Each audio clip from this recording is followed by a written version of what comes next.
નમસ્કાર, સ્વાગત છે આપ સૌનું આપના ખાસ કાર્યક્રમ જિંદગી કેફેમાં. મિત્રો, નવા દિવસો શરૂ થઈ ગયા છે. દિવાળી ગઈ, બેસતું વર્ષ ગયું, લાભ પાંચમ પણ ગઈ. ધીરે ધીરે બજાર ખુલ્લું મુકાઈ રહ્યું છે. કમાણી ફરી શરૂ થવાની છે. ધીરે ધીરે પૈસા ખર્ચ કરવાના શરૂ થશે. પણ કમાણી અને ખર્ચ આ બંને વચ્ચે એક ભેદ છે, અને એ ભેદ એ તમારા બચતમાં જાય છે. તમે કઈ રીતે પૈસા બચાવો છો. આજે આપણે વાતચીત કરીશું બચત એટલે કે ભવિષ્યની કમાણી પર. આ વિષય પર વાત કરવા માટે આપણી સાથે ઉપસ્થિત છે સબ્જેક્ટના એક્સપર્ટ શ્રી નયન પારીખ સર. પારીખ સર, સ્વાગત છે આપનું. નયન પારીખ સર એ પોતે IIM અમદાવાદના એલ્યુમનાઈ છે, અને એ પોતે વર્ષોથી બચતની માટે સૌને સલાહ આપે છે અને અલગ અલગ કન્સલ્ટેશન પ્રોવાઈડ કરતા હોય છે. આજે આપણા દર્શક મિત્રો, તમને, મને, આપણને સૌને અલગ અલગ ટિપ્સ આપવા માટે સર અહીં આવ્યા છે. તો આપ પણ જો આ સંવાદમાં જોડાવા ઈચ્છો છો તો સ્ક્રીન પર દેખાતા નંબર પર ફોન કરી અને આપણા પ્રશ્ન પૂછી શકો છો. સાહેબ, આપણે જો વાતચીતની શરૂઆત કરીએ તો આ શબ્દ બહુ નાનપણથી સંભળાતો છે, બચત. શાળાઓમાં પણ અલગ અલગ છે ને, દર્શક મિત્રોએ પણ કહ્યું છે કે બચત ખાતાઓ વિદ્યાર્થીઓને શીખવવામાં આવે, આવી એક્ટિવિટીઝ ચાલે છે. પણ હકીકતે બચત છે શું? આ શબ્દનો એકચ્યુઅલ અર્થ શું થાય? બચત એટલે આપણે જે પૈસા કાલ માટે, પરમ દિવસ માટે, આપણી જિંદગી માટે, આપણી સિક્યોરિટી માટે, આપણી ફ્રીડમ માટે પર મૂકીએ છીએ, જે બચાવીએ છીએ, જે આજે આપણે ખર્ચા કરી શકીએ. આજે આપણે કમાયું એ આજે બધું ખર્ચો કરી નાખીએ તો શું વાંધો? એટલે કાલ કોણે જ દીઠી છે કરીને જો ખર્ચો કરી નાખો તો એ બચત નથી આવતી. પણ એક મેચ્યોર હ્યુમન બીંગ તરીકે આપણે જોઈએ છે કે જે આજે પરિસ્થિતિ છે એ જ કાલે ને કાલે નથી ચાલવાની. કાલે કદાચ કોઈક નોકરી જઈ શકે, કાલે કોઈ તકલીફ આવી શકે, કાલે કોઈ બીમારી આવી શકે, કાલે કોઈ બીજી તકલીફ થાય, કાલે આપણને કોઈ જરૂરિયાત પડે પૈસાની, તો ત્યારે ક્યાં જઈશું? એટલે એના માટે જે પૈસા એક બાજુ પર મૂકવાની આપણે ત્યાં ભારતમાં તો વધારે પ્રથા છે, હવે બદલાતી જાય છે. એટલે એ તરફ હું ખાસ આપણા દર્શક મિત્રોનું ધ્યાન દોરીશ કે હમણાંના જે રિપોર્ટ છે એ સાવ અલગ છે કે હવેનું જે યંગ જનરેશન છે, જેન ઝી છે, એ લોકો તો વળી બચાવવાની તો વાત છોડો, પણ પોતાની ફ્યુચર ઇન્કમ વાપરવા માંડ્યા છે. કઈ રીતે? કે જેવો iPhone 17 આવ્યો કે એ જ દિવસે કેમ ના લેવું અને કેમ ઇન્સ્ટાગ્રામમાં ના મૂકવું, અને એ પછી જે એના EMI છે, આઈફોનના રેકોર્ડ જુઓ તો દર ત્રીજો ફોન હપ્તા ઉપર વેચાય છે. હવે આઈફોન પ્રીમિયમ ફોન છે, મોંઘો ફોન છે, છતાં પણ લોકો જો હપ્તામાં લેતા હોય પછી EMI ભરતા હોય તો એનો અર્થ કે ઘણા એટલીસ્ટ 33% લોકો એવા છે કે જેમના ઇન્કમ અને કેશ ફ્લો પ્રમાણે આઈફોન લેવો એ કદાચ એમના માટે એટલું બધું એડવાઇઝેબલ નથી. પણ દેખાદેખીમાં, ઇન્સ્ટાગ્રામના ને સોશિયલ મીડિયાના કલ્ચરમાં તમે જો ફ્યુચર ઇન્કમ પણ વાપરવા માંડો તો સેવિંગની તો વાત છોડો, જે છે એમાંથી બચાવતા નથી, પણ આવતા 12 મહિનાની ઇન્કમ વાપરવાની તમારી તૈયારી રાખો છો. અને એ મારા ખ્યાલથી જે અત્યારે આ પેલું કોરોના પછીનું પેન્ડેમિક જે ઇન્ડિયા જોઈ રહ્યું છે એ કે બચતની એક્ઝેક્ટલી ઓપોઝિટ ઓવર સ્પેન્ડિંગની એક જે ટ્રેન્ડ ચાલુ થઈ છે, જે દરેકને સારામાં સારી ગાડી, સારામાં સારા ફોન, સારામાં સારા ટુ વ્હીલર આજે લઈ લેવા છે અને કાલે કમાણી કરીશું ત્યારે આપીશું, અને પછી એના રિકવરીના એજન્ટ, બીજા બધાની જે તકલીફો, અને એની સાથે એક એ પણ વાત છે કે બેંક અને NBFC કંપનીઝ છે એ બધી પોતાના લોન પોર્ટફોલિયો વધારવા માટે વધારે ને વધારે લોનની આકર્ષક ઓફર આપે છે. એટલે તમારી પર કેટલા ફોન આવ્યા હશે, લોન જોઈએ છે, પર્સનલ લોન જોઈએ છે, વિના કોઈ સિક્યોરિટી જોઈએ છે, ક્રેડિટ કાર્ડ જોઈએ છે. આજે લોકો પાસે 3-3, 4-4 ક્રેડિટ કાર્ડ, પાછા 3-3, 4-4 લોનના EMI. એટલે હું ગણું છું કે તમને ધન્યવાદ આપું છું કે આ તમે એક મહત્વનો વિષય આજે આપણે ચર્ચામાં લીધો છે, અને એ આ આખી ટ્રેન્ડને રિવર્સ કરશે કે ફ્યુચર ઇન્કમ વાપરવાની જગ્યાએ આજની ઇન્કમમાંથી થોડા પૈસા બાજુમાં રાખી અને સેવિંગ કરી, બચત કરી અને એમાંથી ઇન્વેસ્ટ કરી અને પોતે એક અલગ બચત એટલે કાલની કમાણી, આજની બચત ઇન્વેસ્ટ કરો છો એટલે તમે કમાઓ છો, એના ઉપરાંત તમારી બચત ઇન્વેસ્ટમેન્ટના રૂપમાં પણ કંઈ આપવા માંડે છે. એ જે મેન્ટાલિટી છે કે કોઈ એક્ટિવ ઇન્કમની સાથે પેસિવ ઇન્કમ હોવી જ જોઈએ, અને એ પેસિવ ઇન્કમ તમારી બચત અને તમારું ઇન્વેસ્ટમેન્ટ તમને આપી શકે, એ એક્ઝેક્ટલી અત્યારે જે ફ્યુચર ઇન્કમ વાપરવાની વાત છે એનાથી આપણે લોકોને અલગ દિશામાં લઈ જવાની કોશિશ કરીએ છીએ, અને બહુ જ મહત્વની અને એક સારી આપણે આ શરૂઆત વાત કરી. પણ આપણે બધા જો વાત કરીએ તો 90sની ફિલ્મોમાં આપણે જોતા હતા કે કોઈ પણ વ્યક્તિ કમાય પછી ઘરમાં ડબ્બામાં કે ગાદલા નીચે રૂપિયા મૂકવામાં આવે છે, એ બચત થઈ. પણ તમે શું સર એનાથી અગ્રી કરો છો કે એ બચતની વ્યાખ્યા હવે બદલાઈ રહી છે? બચત એ ઘરમાં કે ખાલી બેંકમાં મૂકીએ તો એ બચત થાય છે કે કેમ? આ એક પ્રશ્ન થઈ ગયો છે આજકાલ બેંકના વ્યાજદર જોતા, આજકાલ જે રીતના ભાવ વધારા કે જે રીતના ગોલ્ડના પ્રાઇસમાં તમે ફ્રિકવન્ટલી જોતા છો કે પ્લસ માઇનસ થતું રહે છે. તો શું સેવિંગ્સ ખાલી ઘરમાં કે બેંકમાં કરીએ એ જ બચત છે કે પછી એની કોઈ નવી વ્યાખ્યા બહુ છે? સરસ તમે એક ખરેખર મુદ્દો કર્યો. આપણે જે એક ઇન્ટરનેશનલ સેવિંગ ડે હતા, થ્રિફ્ટ ડે જે છે, આમ 31મીએ બધે ઉજવાય છે, 31મી ઓક્ટોબર આપણે 30મીએ ઉજવાય છે, અને એના ઉજવણી આપણે તો અત્યારથી શરૂ કરી દીધી, 2-3 દિવસ પહેલાથી આખું અઠવાડિયા તરીકે ઘણા ઉજવાય છે. એ શરૂઆત થઈ લગભગ 1924માં, 101 વર્ષ પહેલા ઇટલીમાં. અને ત્યારે બધી બેંકોએ ભેગા થઈને આ દિવસ ઉજવવાનું એટલા માટે નક્કી કર્યું કારણ કે ત્યાં લોકો પોતાના ઉસિકાની નીચે અને પોતાના પથારીની નીચે, ગોદડાની નીચે પૈસા રાખી મૂકતા, પણ બીજે ઇન્વેસ્ટ નહોતા કરતા. સેકન્ડ વર્લ્ડ વોરની આસપાસનો સમય, અને લોકોને પોતાની પડખે રાખવાની જગ્યાએ બેંકમાં મૂકવાની એક નવી શરૂઆત કરવા માટે ઇટલીના પ્રોફેસરે ઇન્ટરનેશનલ સેવિંગ ડે ચાલુ કર્યો. અચ્છા. ઇન્ટરનેશનલ થ્રિફ્ટ ડે તરીકે. એને 101 વર્ષ થયા, અને આ વર્ષની ઇન્ટરનેશનલ થ્રિફ્ટ ડે ની સ્કીમ એ છે that your saving is not your bank account. Okay. એટલે એને પહેલા તો એ કે 100 વર્ષ પહેલા ચાલુ થયું કે ભાઈ તમારે ખરેખર પૈસા તમારા પીગી બેંકમાં કે નીચે તમારા ગોદડાની નીચે મૂકવાની જગ્યાએ બેંકમાં મૂકવા જોઈએ. અને આ વર્ષની થીમ એ છે કે બેંકની જગ્યાએ એને ક્યાંક ને ક્યાંક સેવિંગમાં નહીં, ઇન્વેસ્ટમેન્ટમાં જ્યારે કરશો ત્યારે એ તમારી જોડે પડખે ઊભું રહેશે. જરૂર પડે તો એમાંથી તમે એક બીજો કેશ ફ્લો ઊભો કરી શકશો, અને એ કંઈક તમને કામ લાગે અને ધીરે ધીરે તમને વેલ્થ બિલ્ડિંગ પર લઈ જાય. યસ યસ, અને તમને જે રિચ પર્સન પર લઈ જાય અને એક તમને તવંગર ઇન્સાન બનાવે, એના માટેની આ શરૂઆત છે. એટલે જે શતાબ્દી પહેલા શરૂઆત થઈ હતી બચતની એક પરિભાષા અપાઈ હતી, એ પરિભાષા આજે બદલાઈ ગઈ છે, અને એ પરિભાષા એ ધીરે ધીરે લોકોને નવા જે અલગ અલગ ટ્રેન્ડ્સ છે એ જગ્યાએ ઇન્વેસ્ટ કરવા તરફ દોરે છે, જેના પણ કન્સલ્ટેશન બહુ જરૂરી છે. કઈ જગ્યાએ રોકો છો, કઈ રીતે રોકો છો, અને કયા એમથી રોકો છો, હેતુ શું છે એ બહુ ક્લિયર હોવાની જરૂરિયાત છે. પણ મને લાગે છે કે લગભગ બચતની જવાબદારી ભારતીય સંસ્કૃતિમાં છે ને, જે વ્યક્તિને આપણે હોમ મેકર કહીએ છીએ એણે સંભાળી છે. અને ઘણી વખત એવું માની લેવામાં આવે છે કે હોમ મેકર્સને આના નોલેજની શું જરૂર, ફાઇનાન્સ ભણવાની શું જરૂર. પણ આજે હોમ મેકર જો કોઈ બચત કરે છે તો એમને યોગ્ય બચતના કયા કયા ઓપ્શન્સ અવેલેબલ છે એની ખબર હોવી જોઈએ. એના માટે એના ફાઇનાન્સની અમુક બેઝિક નોલેજની હોવી જોઈએ, જરૂરિયાત હોવી જોઈએ. તો આપ શું કહેશો કે જેને આપણે શબ્દ ગૃહિણી વાપરીએ છીએ, હોમ મેકર કહીએ, પછી સ્ત્રી હોય, પુરુષ હોય, કોઈ પણ હોય, પણ જ્યારે તમે ઘરે રહીને કામ કરો છો કે ઘરનું જ કામ જોવો છો, ત્યારે બચત માટે શું શું વસ્તુઓ ધ્યાનમાં રાખવી જોઈએ? એક તો તમે સરસ મુદ્દો કહ્યો કે આ વાત ગૃહિણીથી શરૂ થવી જોઈએ, કારણ કે ગૃહિણી બચત કરી શકશે. માણસ તો શું કરે, કમાઈ અને પૈસા આપી દે ગૃહિણીના હાથમાં, અને પછી હોમ મેકર પાસે છે કે બધા ખર્ચા કરી, પણ મારા હિસાબે તો ખર્ચા કર્યા પછી જે રહે એ બચત નહીં. પહેલાં ગૃહિણીએ પોતાના બચત છે એ બાજુ મૂકી દેવાની છે અને પછી બધો ખર્ચો કરવાનો છે. અને એ જે છે એ બે રીતે થઈ શકે. એક તો એ કે ગૃહિણી બચત કરે, અને બચતમાંથી ઇન્વેસ્ટમેન્ટનું કામ એમનું પોતાનું જો ફાઇનાન્શિયલ એક્યુમન ઓછો હોય, એમને જો ના ગમતું હોય, એમને એ બાબતમાં કંટાળો આવતો હોય, તો એમાં ફરી હસબન્ડ જોડાય, પહેલાં પગાર આપે, પછી એમાંથી જે બચે એ પછી બંને ભેગા થઈને નક્કી કરે કે ઇન્વેસ્ટ ક્યાં કરવું, અને એ ઇન્વેસ્ટમેન્ટ સારા રિટર્ન આપ્યા કરે છે એ જોયા કરવું.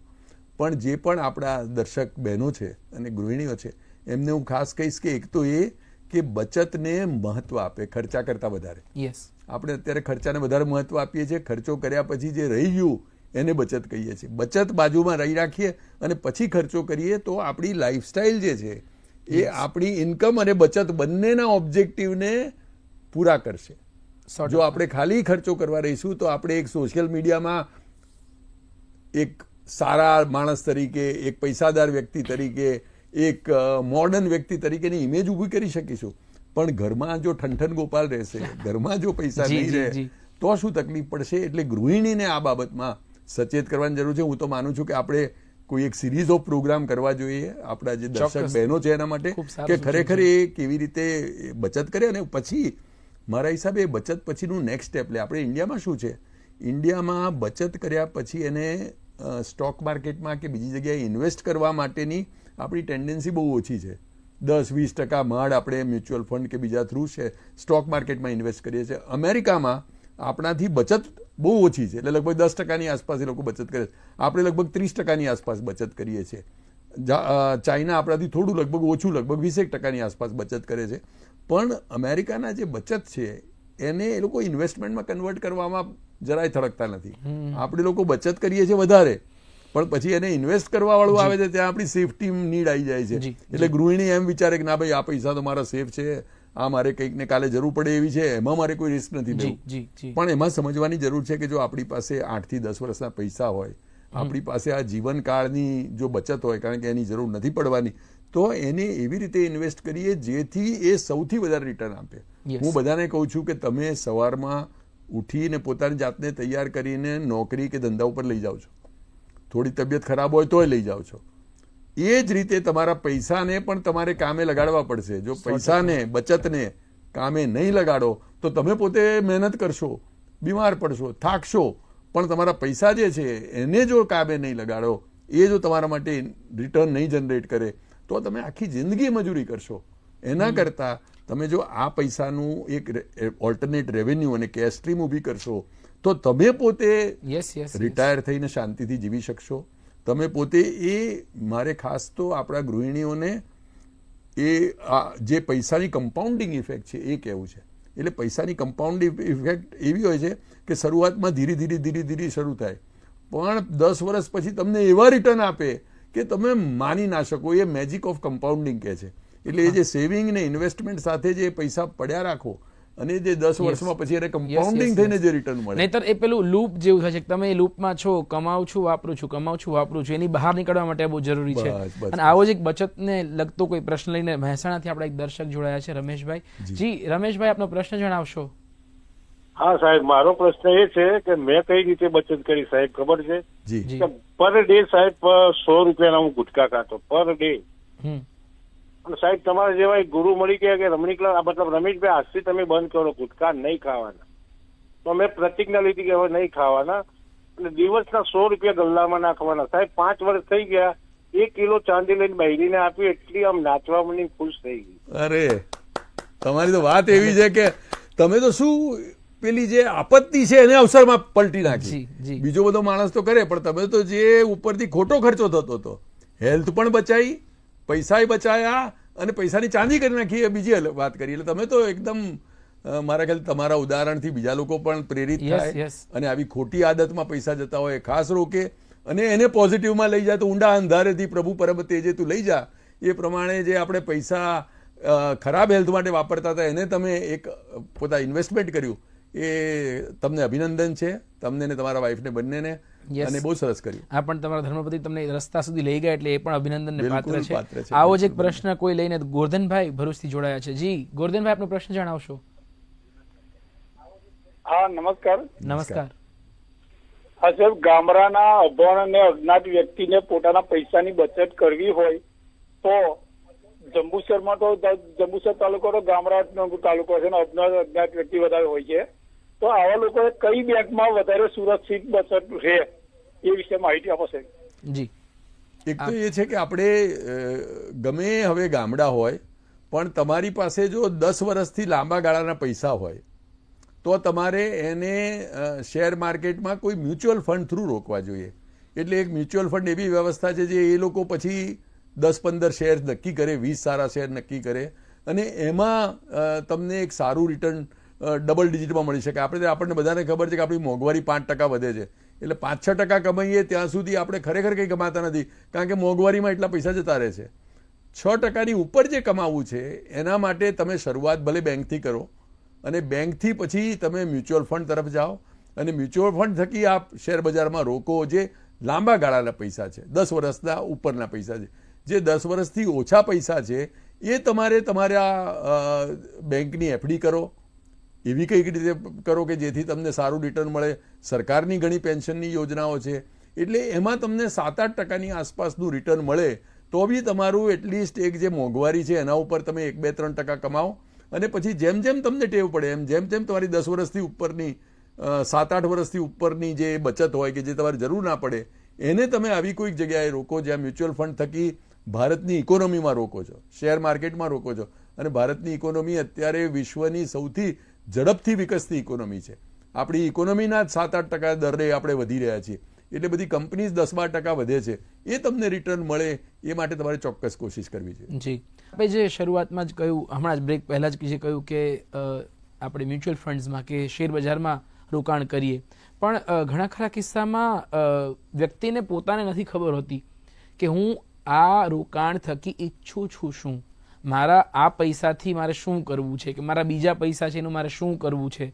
એટલે એ કિસ્સાઓમાં છે ને જોખમ તો લેવાઈ જાય છે, પણ પછી એમને એવું લાગે છે કે એમણે પોતાનું ભવિષ્ય જોખમમાં મૂક્યું કમાણીની જગ્યાએ. તો આવું ન થાય, સંજોગો આવા ન થઈ જાય, એના માટે વ્યક્તિએ શું ધ્યાન રાખવું જોઈએ, પછી ઇન્વેસ્ટ કરવું જોઈએ?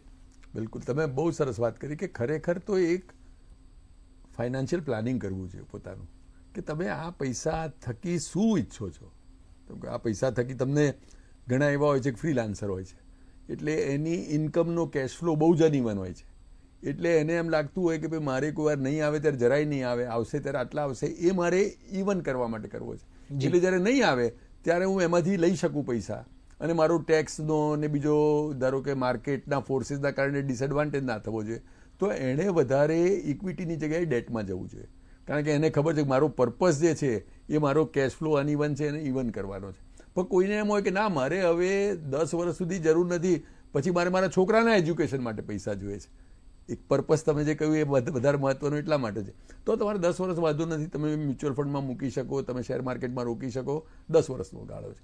કાં તો કોઈને એવું હોય કે 3 વર્ષમાં મારી દીકરીના લગ્ન આવે છે, એના માટે આ પૈસા કરું, તો તમે ડેટમાં મૂકો, આવા કોઈ એવી સ્કીમમાં મૂકો કે 3 વર્ષ રહીને તમારી એફડી પાકીને તમારી પાસે આવી જાય પૈસા, અને તમારું કેપિટલ ધોવાય નહીં. કોઈ ધારો કે સોના અને ચાંદીમાં કે શેર માર્કેટમાં ઉપર નીચે મંદી હોય, તેજી હોય, તો તમારે એના કારણે તમારી કેપિટલ ના જાય, એના માટેનું કરવું જોઈએ. એના સિવાય તમારે પોતાની ટેમ્પરામેન્ટ અને પોતાની રિસ્ક ટેકિંગ બી જોવું જોઈએ. એટલે ભલે તમે વેચવાના ના હો, પણ ઘણાને માર્કેટમાં જેવું જોઈએ કોઈ પેપરમાં હેડિંગ કે આજે શેર બજારમાં લોકોના 1 લાખ કરોડ ધોવાયા, ઇન્ડિયન લોકોના, એટલે પેલાને પરસેવો થઈ જાય, એ મારા બી ગયા પૈસા. મારા હિસાબે એ પોતાની જાતને ઓળખવી જરૂરી છે.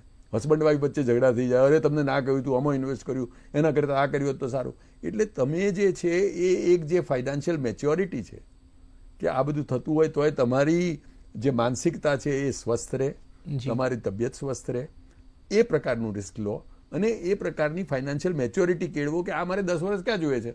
મારો છોકરો જ્યારે ગ્રેજ્યુએટ થઈ જાય ત્યારે મારે એને કદાચ પરદેશ મોકલું તો પૈસાની જરૂર છે ને, તો 10 વર્ષ મારે જોવાનું નથી. ભલે એને દર 3 મહિને જોયા કરવું કે જેથી કોઈ મ્યુચ્યુઅલ ફંડ ના પરફોર્મ થતું હોય તો હું સારા પરફોર્મિંગમાં જતો રહું, પણ એના સિવાય મારે એની ચિંતાનું કોઈ કારણ નથી કે માર્કેટ ગયું કે નહીં. પણ આપણી ઇકોનોમી જે છે, ઇન્ડિયન ઇકોનોમીમાં ફોર્ચ્યુનેટલી આપણે સારી રીતે ગ્રો કરી રહ્યા છીએ. આખા વિશ્વમાં આપણે આપણું પરફોર્મન્સ સારું છે ઇન્ડિયન ઇકોનોમીનું. હવે જેમ એક ગણો કે કોઈ એવી આપણી અહીંયા બેઝિક કંપની છે, એવી કોઈ કંપનીના શેર લઈ લીધા, તો તમારે આવતા 10 વર્ષ સુધી વાંધો નથી કે આ કંપની 10 વર્ષમાં તો ચાલવાની જ છે. તમારા મનમાં કોઈ બેંક હોય, તમારા મનમાં કોઈ પ્રાઇવેટ સેક્ટર આપણા લાર્જ હોય, એ લોકોના પૈસાના શેર તમે રોકી લીધા હોય તો તમને વાંધો નથી. એ પ્રકારે જો ઇન્વેસ્ટ કરશો અને તમારું પર્પઝ શું છે એની જોડે લિંક કરીને કરશો તો તમને તકલીફ ઓછામાં ઓછી પડશે. અને તમારા રિસ્ક એપેટાઇટને જોઈને, કોઈનામાં કોઈને એકદમ જ તીખું ખવાતું હોય તો એને મરચું હોય તો વાંધો ના આવે, કોઈને જરાય મરચું હોય તો એકદમ પાણી પીવું પડે, સસ્કારા મારી જાય. એ તમારી ટેમ્પરામેન્ટ જોવો પડશે, અને એ ટેમ્પરામેન્ટ પ્રમાણે ડેટ અને ઇક્વિટીનું કાં તો મિક્સ કરો કે 51% ડેટ કરો, 50% ઇક્વિટી કરો. તમને કેવી રીતે માફક આવે છે, તમારે મોડું નહીં તીખું નહીં એવું ખાવું છે, તમારે ચટાકાવાળું ખાવું છે, તમે કેટલું હેન્ડલ કરી શકશો, એ બધું પોતાની જાતને જાણવાની વાત, જેમ KYCની જેમ KYS, નો યોર સેલ્ફ, એ બહુ જરૂરી છે બિફોર યુ ઇન્વેસ્ટ. એક એવા જ વ્યક્તિ જે પોતાની જાતને ઓળખવા માંગે છે, પ્રવીણભાઈ અમદાવાદથી આપણી સાથે જોડાયા છે. જી પ્રવીણભાઈ, આપનો પ્રશ્ન જણાવશો. હલો, નમસ્કાર. નમસ્કાર સાહેબ, આપણે અત્યારે રિયલ એસ્ટેટમાં રોકાણ કરવું ઉચિત લાગે છે? પ્રવીણભાઈ, રિયલ એસ્ટેટમાં એક તો એ કે જો તમારી પાસે અગેન એક બેઝિક પૈસા જોઈએ, કારણ કે રિયલ એસ્ટેટમાં નાનું રોકાણ નહીં થઈ શકે, તમારે એક મિનિમમ સાઇઝ જોઈશે. એટલે એક તો આપણી પાસે ફંડ એટલા લેવલનું હોવું જોઈએ કે જેથી આપણે રિયલ એસ્ટેટમાં રોકાણ કરી શકીએ. જેમ શેર બજારમાં તો તમે 100 રૂપિયા રોકી શકો, 1 લાખ રોકી શકો, અત્યારે જેમ હું ગણું છું કે તમે જો રિયલ એસ્ટેટમાં રોકવાના હોય તો લગભગ ટિકિટ સાઇઝ મોટી થઈ જાય, એટલે તમારે લાખોમાં અથવા તો કરોડની આસપાસના 25-50 લાખની રૂપિયાના ઉપરના હોય તો જ તમે કરી શકો. બીજું, તમારી પાસે એક પીરિયડ હોવો જોઈએ કે એ પીરિયડ તમારી પાસે જો, કારણ કે રિયલ એસ્ટેટમાં જ્યારે તમારે રોકો અને પછી વેચવા જાઓ ત્યારે વેચવામાં તમે જો ડેસ્પરેટલી વેચવા જાઓ તો તમને સારો ભાવ નહીં મળે, કારણ કે એમાં શેર બજાર જેવું નથી કે માર્કેટમાં જે લખેલું છે ભાવ પેપરમાં આવી જાય છે અને વેબસાઇટ ઉપર તમે જોઈ લો છો. અહીંયા તો તમે પેલી કોઈ બોપલમાં ફ્લેટ લીધો હોય કે ક્યાંક જમીન લીધી હોય તો એના ભાવ લેનાર અને વેચનાર એ બંનેની પરિસ્થિતિ ઉપર અવલંબે છે. એટલે તમારે જો એવા પૈસા હોય, પર્પઝ શું છે? પર્પઝ હોય કે તમારી પાસે 10 વર્ષ રહીને પૈસા જોઈએ છે, તમારે પૈસાની જરૂર નથી, એ પ્રમાણે આપણે રિયલ એસ્ટેટ અને તમે શાંતિથી એ વેચી શકો એમ છો. ત્રીજું, રિયલ એસ્ટેટમાં તમે ડોક્યુમેન્ટને સમજી શકો એ બધું જોવું જોઈએ, અથવા તો કોઈ રેપ્યુટેડ લોકો પાસે જવું જોઈએ, કારણ કે રિયલ એસ્ટેટમાં અમુક વાર ટાઇટલ જોવા, એની પરિસ્થિતિ જોવી, કોઈ વાર જમીન નાની લીધી હોય તો એ પાછું કોઈ પચાઈ ના પાડે એ જોવું, એ બધું જોવાવાળું પણ એ પ્રોસિજરલ આસ્પેક્ટ છે, એ પણ જોવાની તમને જો બરાબર ક્ષમતા હોય તો રિયલ એસ્ટેટ કરવું જોઈએ. જી, આપણી સાથે પરેશભાઈ જોડાયા છે અરવલ્લીથી, એમનો કોઈ પ્રશ્ન છે? જી પરેશભાઈ, આપનો પ્રશ્ન જણાવશો. સોનામાં રોકાણ બહુ જ હવે અત્યારે તો પ્રચલિત બની ગયું છે, સોનાના ભાવ બી વધી ગયા છે. જી. બીજું કે મ્યુચ્યુઅલ ફંડ્સમાં પણ રોકાણ કરવાની એવી સલાહો મળવા માંડી છે. ફિક્સ ડિપોઝિટ્સ પણ હોય છે, કેટલીક બેંકો ઉઠી પણ જતી હોય છે. આવા સંજોગોમાં લોકોએ ક્યાં આગળ સેફ રોકાણ કરવું જોઈએ? સાથે સાથે એ પણ કહું, આપણા દૂરદર્શનના દર્શકોને અને સમગ્ર ભારતવાસીઓને નવા વર્ષના નૂતન વર્ષાભિનંદન. ધન્યવાદ. વર્ષાભિનંદન. નયનભાઈ, મારે પણ આ પ્રશ્ન કરવો હતો કે શેર બજાર, એસઆઈપી, ગોલ્ડ કે રિયલ એસ્ટેટ, આ તમામ વસ્તુઓ અવેલેબલ છે, પણ એમાં રોકાણ કરતા પહેલા એનું શું સ્ટડી કરવું જોઈએ? લગભગ આ જ પ્રશ્ન પરેશભાઈનો પણ છે, તો શું સ્ટડી કરીએ? એટલે જેમ આપે કહ્યું કે ભાઈ સેફટી શેમાં, તો તમારે જો એ જાણવાનું છે કે તમારે સેફટી જ 100% ઇમ્પોર્ટન્ટ છે, અને સેફટીમાં તમારે 1% બી કોમ્પ્રોમાઇઝ નથી કરવું, તો તમારે કોઈ બેંક અને કોઈ ડેટ ઇન્સ્ટ્રુમેન્ટમાં કે એફડીમાં જ જવું પડશે કે કોઈ સરકારી સ્કીમમાં જવું પડશે, જેમાં તમારા પૈસાની પૂરી ગેરંટી છે અને તમારું રિટર્ન બી એક ફિક્સ છે. અને હું ગણું છું કે આપણે જે મોંઘવારી છે ઇન્ફ્લેશનના રેટથી એ કદાચ 1-2-3% રિટર્ન આપે, એટલે મોંઘવારી તમારી 5% હોય, એટલે તમારો જે રૂપિયો છે 5% વર્ષે ઘસાય તો આમાં તમને 7% રિટર્ન મળે કે 6% મળે કે 8% મળે. એવી સ્કીમ્સ છે કે જેમાં તમને આવું 2-3% ઇન્ફ્લેશન પછીનું રેટ મળે. પણ તમારી પાસે જો લાંબા ગાળાનો પૈસા હોય, તમારે થોડી રિસ્ક એપેટાઇટ હોય કે તમારે થોડું રિસ્ક લો તો તમારે ચાલે એવું છે, તો તમારે ડેટ અને ઇક્વિટી મિક્સ કરી શકાય કે ભાઈ હું થોડું પૈસા જે છે તો એફડીમાં રાખીશ, એફડીમાં મારી એક બેઝિક રિક્વાયરમેન્ટ પતી ગઈ કે આટલા રૂપિયા મારે પતી ગયા, પછી મારે હું રિસ્ક લઈ શકું, તો તમે એ બાકીના પૈસા જે છે, કેમ તમારે હોય કે મારે છોકરાઓના ભણતર માટે એક અમુક રાખવા છે, તો એ તમે એફડીમાં કે કશામાં રાખો ને એની ઉપરના પૈસા જે છે એ તમે માર્કેટમાં અને બાકી ઇકોનોમીમાં ઇન્વેસ્ટ કરો, તો મ્યુચ્યુઅલ ફંડ થ્રુ કે બીજા, તો એમાં થોડું રિસ્ક વધશે પણ એમાં રિટર્ન પણ વધશે. અને એ તમે 10-20-30% પોતાનું એસેટ એલોકેશન છે એમાં 70% તમે ડેટ રાખો અને 30% ઇક્વિટી રાખો, અને પછી ધીરે ધીરે જેમ જેમ તમે મેચ્યોર થતા જાઓ, જેમ જેમ તમને પણ છાતી તમારી ખુલતી જાય, 56ની છાતી થાય ત્યાં સુધીમાં તમે ભલે 56-60% પછી ઇક્વિટીમાં રોકો અને એના પ્લસ માઇનસનો એડવાન્ટેજ લો, અને કમ્પાઉન્ડિંગ થવા માંડશે. જ્યારે આ ખરેખર પૈસા જેમ વધતા જશે તમે લેશો જ નહીં, કારણ કે તમારે જરૂર નથી, વધતા જાય પછી તમારા વ્યાજ ઉપર બી વ્યાજ મળે. એ જે ચક્રવૃદ્ધિ વ્યાજ અને વૃદ્ધિ જે છે એની મજા તમને જે આવશે એ 7-8-10 વર્ષે તમને વેલ્ધી બનાવશે, તમને પૈસાપાત્ર બનાવશે. જી દર્શક મિત્રો, આ બધી વાતો આપણે જાણી, આ બધા મુદ્દાઓ આપણે જાણ્યા, અને બધા આ દિશામાં આગળ વધીને બધા વૃદ્ધિ પામે એવી આ ટિપ્સ આપણને મળી. એના માટે ખૂબ ખૂબ આભાર નયનભાઈ આપનો કે આપ અહીંયા જોડાયા, દર્શકો સાથે વાત કરી. દર્શક મિત્રો, આજના જિંદગી ખાલી આટલી જ વાતોથી આપણે વિરામ લઈએ છીએ. ફરી જલ્દી મળીશું કોઈ નવા વિષય અને નવા મહેમાન સાથે. રજા આપશો. નમસ્કાર.